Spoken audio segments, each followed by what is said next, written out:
porto lo ini? Sebenarnya gini Bang ya, karena aku juga udah cukup gede yieldnya, jadi nggak gitu banyak ekspektasi untuk growth ya. Tapi kalau misalnya ditanya, gimana cara menilai perusahaan yang bisa bagi dividen dan kedepannya dividennya di masa depan itu dia bisa bertumbuh gitu ya.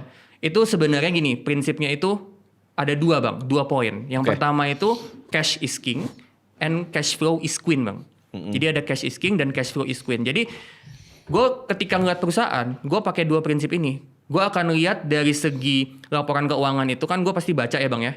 Gue baca tuh. Nah gue lihat dari segi cash itu dia gede nggak?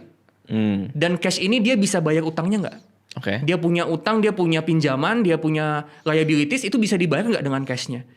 Gitu. Apakah cashnya cukup besar? Itu yang pertama, cash is king. Jadi dia mesti punya uang cash untuk dia kedepannya antara bagi dividen, atau dia ekspansi bisnis, atau dia pakai buat modal kerja, atau bisa juga dia ngelakuin aksi korporasi baru yang teman-teman mungkin baru dengar belakangan itu cukup rame, buyback. Nah itu cashnya banyak nggak dan cukup nggak untuk bisa membiayai tadi? Karena itu kan bicara soal keuntungan investor dong. Kalau dia bagi dividen, investor dapat dividen. Kalau dia ekspansi bisnis, bisnis bertumbuh, apa bisa bertumbuh. Kedepannya dividen pun bertumbuh. Dia buyback, bisa bantu naikin harga. Jadi apakah dia punya cash yang cukup besar untuk bisa kasih keuntungan buat investornya? Itu yang pertama, cash is king. Yang kedua, cash flow is queen Bang. Karena gini, kalau cash is king, tapi kalau dia nggak ada cash flow, ujung-ujungnya cashnya habis juga.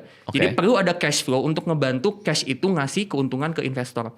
Dan memang aku ngelihat dari cash flow-nya juga. Jadi aku lebih ngutamain cash flow daripada kalau yang teman-teman selama ini sering dengar laba bersih. Buat gue cash flow itu lebih penting daripada laba bersih.